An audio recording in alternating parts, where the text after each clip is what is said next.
Howdy folks, hope you all had a great weekend. Welcome to another episode of Mingles with Jingles. The Christmas break is going well, as you can tell. I'm doing really well at not putting any videos up and enjoying my time off. What can I say? I get bored. And I enjoy chatting with you all. I've got the NordPass sponsorship back again this week. You know the drill by now. Head over to nordpass.com/jingles and use code JINGLES for a 2-year NordPass premium plan, plus 1 month thrown in for free at no extra cost, all covered by NordPass's 30-day money-back guarantee. Always happy to recommend NordPass because it's a product that I do use every day and have done for the last couple of years now, and I don't regret it for a second. In fact, I couldn't even imagine living without it now. Because it's not just a password manager, it's not just a data breach scanner, it's also a secure vault for all kinds of things.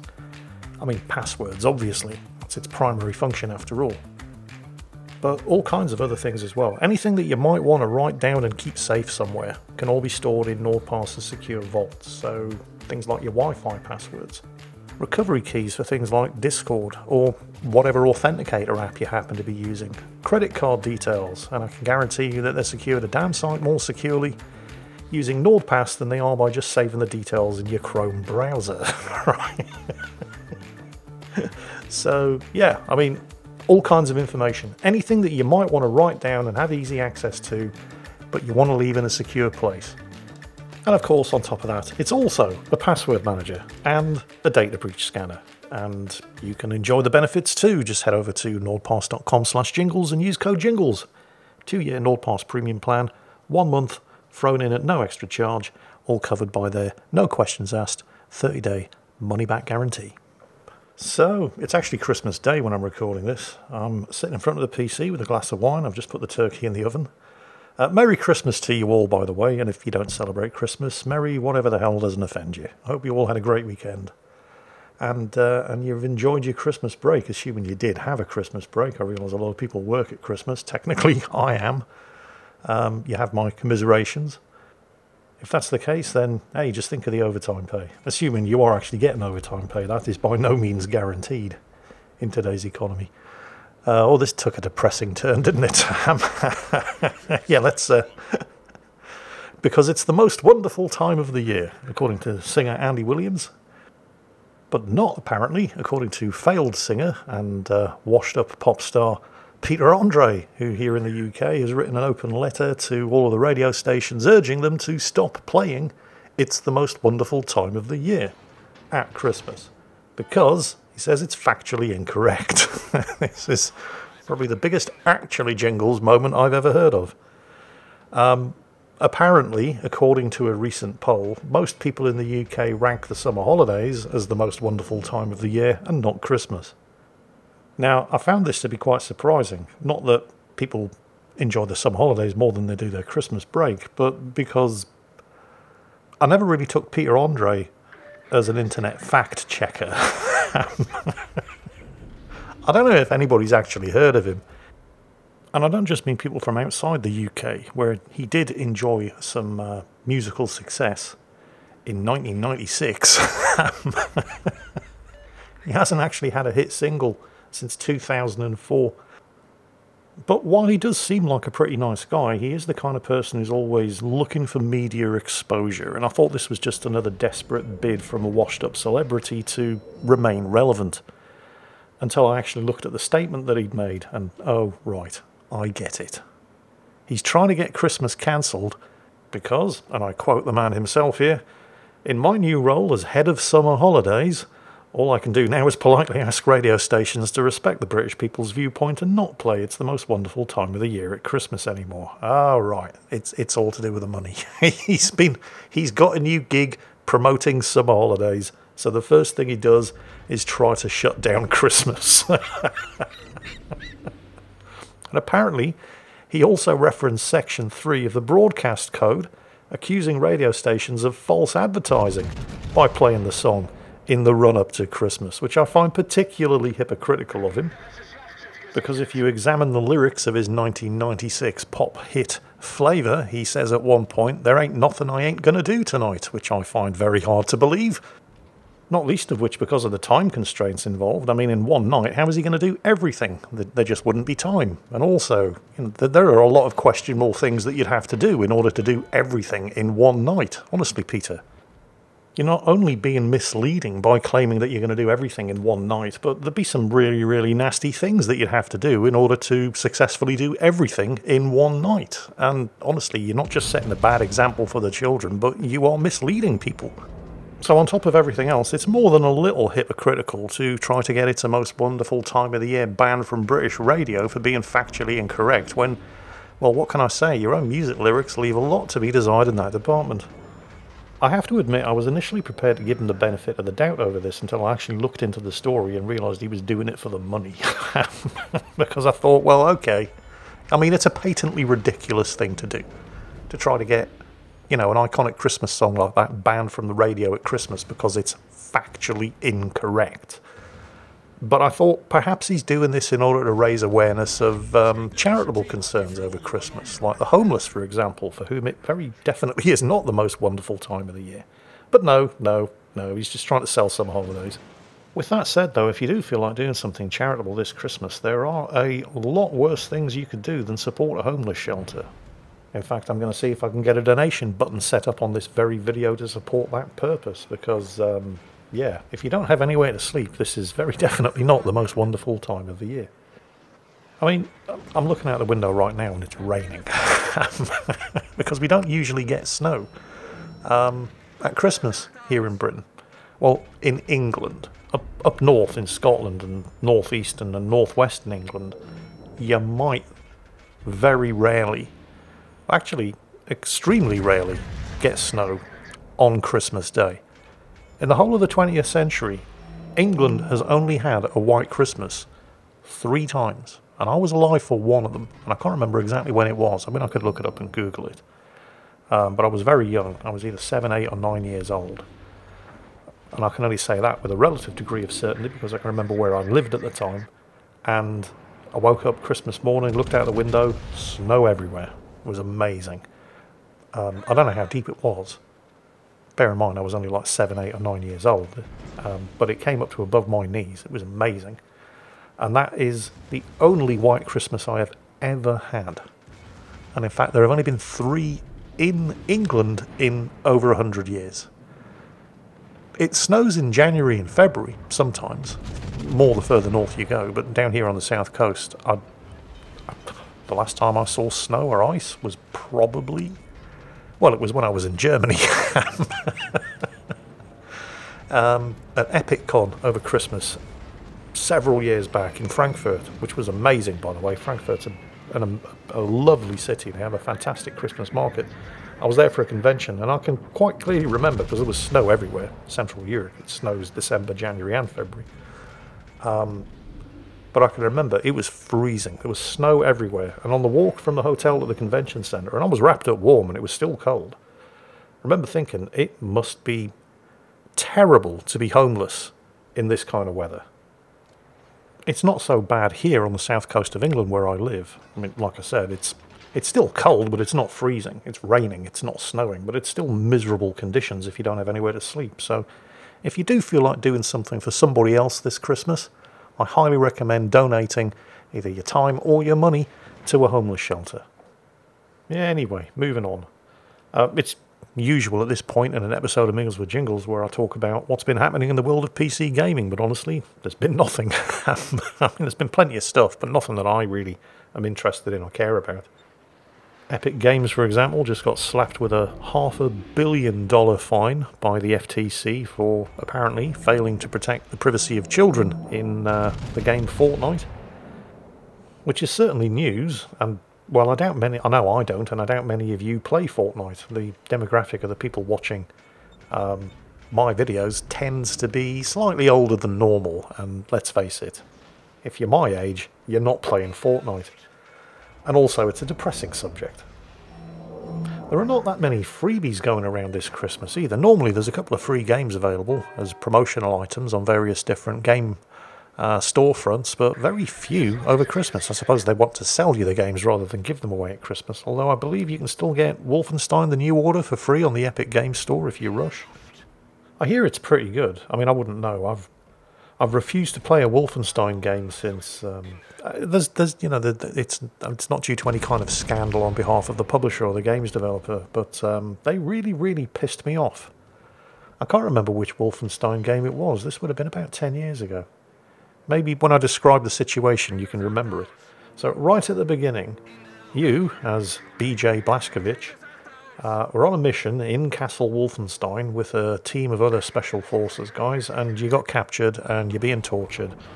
And the SS officer has got you, and this is right in the first, 20 minutes of the game, has got you and one of your squad mates alone in a cell, and you're being tortured. And I can't remember the precise details, but what it boiled down to was one of you had to kill the other one.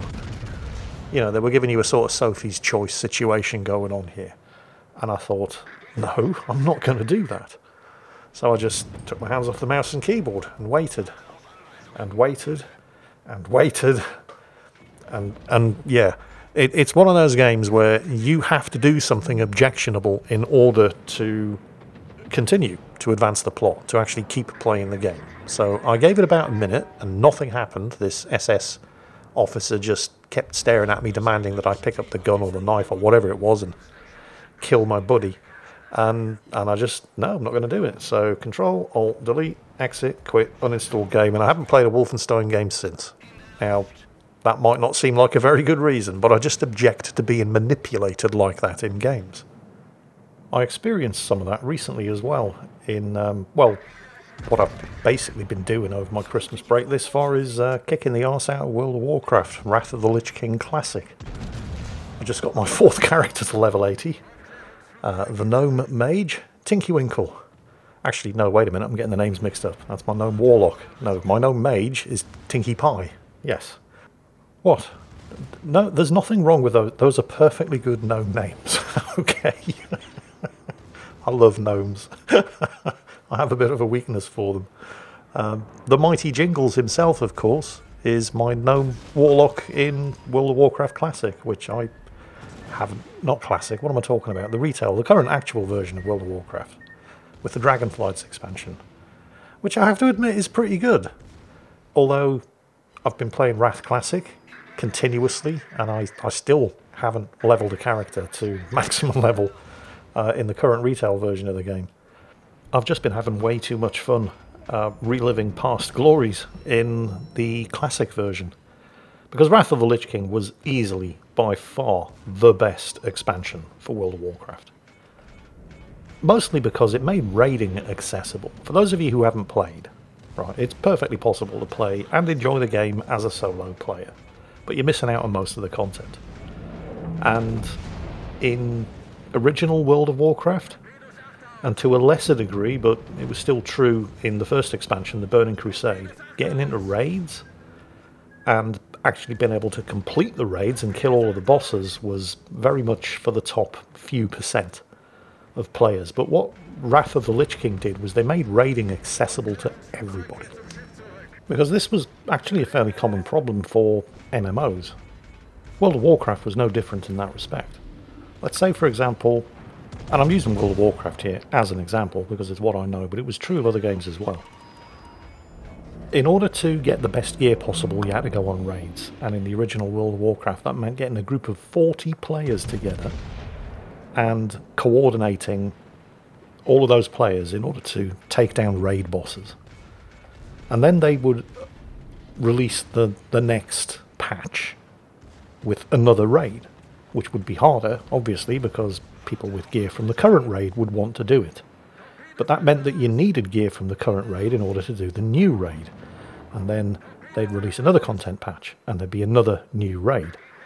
And again, it would get progressively harder and harder and harder. And they would spend a fortune and loads of time designing all this new raid content, which was only getting seen by a smaller and smaller percentage of their paying customers, because in order to get into the latest raid and actually stand a chance of killing everything in there, you needed gear from the previous raid. And to get into that raid, you needed gear from the previous raid, and so on and so on and so on. So they had these diminishing returns, and they finally realised that this was a really, really stupid business model. in time for their second expansion, Wrath of the Lich King. So they just made raiding... Well, they did kind of make it easier, certainly for the first tier of content. But it was the kind of stuff that you could... You didn't need a dedicated raiding guild. Anybody could do it. Sometimes that came back to bite you in the arse, of course. I had a horrible experience just the other day in a 10-man raid in Naxxramas where we had a shaman healer who had no idea what they were doing. I mean, they were a fairly good healer. They just didn't know the boss fights. And for a lot of the boss fights in raiding content, you don't really need to know the boss fights. Certainly not if you're a healer. I mean, it helps, but most of the time as a healer, all you're really doing is playing whack-a-mole with health bars. Like, that health bar just went down, hit it with a heal. That health bar just went down, hit it with a heal. Oh no, that person just got cursed or infected with a disease or whatever. I can dispel that. You dispel it. I mean, you know, it's not rocket science. Except on one particular fight in the Naxxramas raid, if you don't know what you're doing as a healer, you will wipe the raid. And that's basically exactly what happened here, because there's this boss called Grobulus. And one of the mechanics of the boss fight is that every 15 to 20 seconds or so you'll infect somebody with what's called an infecting mutation, or an infectious mutation, whatever. It's a nasty thing. And if you cleanse it, or dispel it, it does a shit ton of damage to the person with the infection. It's generally not survivable, particularly if you're geared to the level where you actually need the gear that drops from the bosses in the raid. So our first attempt on this boss Grobulus, I think I was the very first person to get this infectious mutation. So what is supposed to happen, you get this infectious mutation and you run away from everybody else, because when it goes off, it leaves a cloud of poison around, and it will do damage to you, but it won't kill you.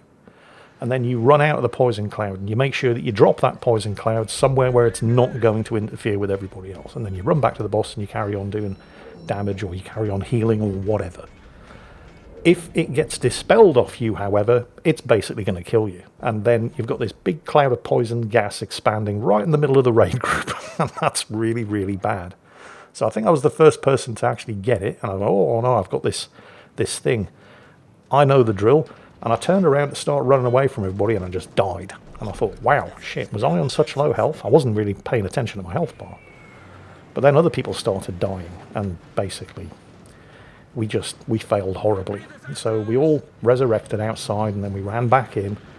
And I really should have been paying more attention to the logs, but I was there on my mage. I was a damage dealer. You know, keeping an eye on the healing wasn't my job, so we had another go. And again, I was the very first person, just lucky I guess, to get this debuff. And again, I died instantly before I could even turn around and start running. And then other people started dying, and that's when I thought, is somebody dispelling this infection? So I went to check the logs, and the shaman had done 10 dispels. I was like, do you not know what you're doing? No, they clearly didn't have a clue. And this isn't new content, by the way. I mean, it's not even new content for Wrath Classic. We're approaching the end of the current raid cycle. There's going to be new content dropping with the next raid in the next month or two. But even then, I mean, it's 15 to 16-year-old content. There's no excuse for not knowing the fight. But yeah, this shaman healer, they were just doing what came naturally to them as a healer. Playing whack-a-mole with health bars and dispelling bad shit. They had no idea that they were killing everybody. So yeah, that one didn't go down well. And it's a shame because, I mean, you know, the healer wasn't bad. They just didn't bother reading up on the strategies before going into a new raid for the first time. And this was clearly their first time. If they just said, okay, what happens on this fight, it wouldn't have been a problem, but they didn't bother. They just winged it, and it had fatal consequences for everybody. So the raid kind of fell apart, which was a shame. Because other than that, I've had very good experiences raiding and clearing heroic dungeons with complete strangers. In fact, I found a couple who made it onto my friends list, and I made it onto theirs just by doing random dungeons through the group finder. A couple of days ago, I was queued up for the daily heroic, and I got invited in as DPS on my mage, Tinky Pie, by a dwarf paladin tank who goes by the name of Wee Bear, and his wife, well, I assume wife, I know they're a couple, they might not necessarily be married, who's a human priest healer called Shebakins, and they, obviously needed the gear from the dungeons. I didn't. I was just doing it for the daily heroic, but they were such a nice couple. We ended up on each other's friends list, and now, for the last couple of days, we've been crushing heroic dungeons 3 or 4 at a time. And again, I'm not doing it because I need the gear. I managed to get Tinky Pie geared up very, very quickly. I got a couple of best-in-slot items, actually, on my very first raid.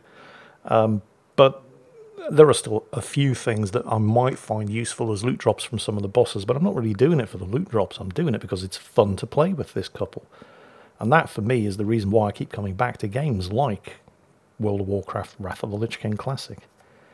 It's because of the friends that you make along the way and the experiences that you have playing with them. So that's basically what I've been getting up to over the first week of my Christmas break. I've been having a lot of fun, with that one exception of that Naxxramas raid that just fell apart horribly because half of the healers didn't have the faintest idea what they were doing. But it's been fun. It's been fun. I have been enjoying it. I am enjoying my time off, and I hope you've all had a fantastic Christmas. And if you don't celebrate Christmas, then happy whatever doesn't offend you, as my good friend Eddie has been telling everybody for at least the last week or so. That's it for today. Hope you've enjoyed it. I hope you've all had a great weekend. And as always, take care, stay safe, and I'll catch you next time.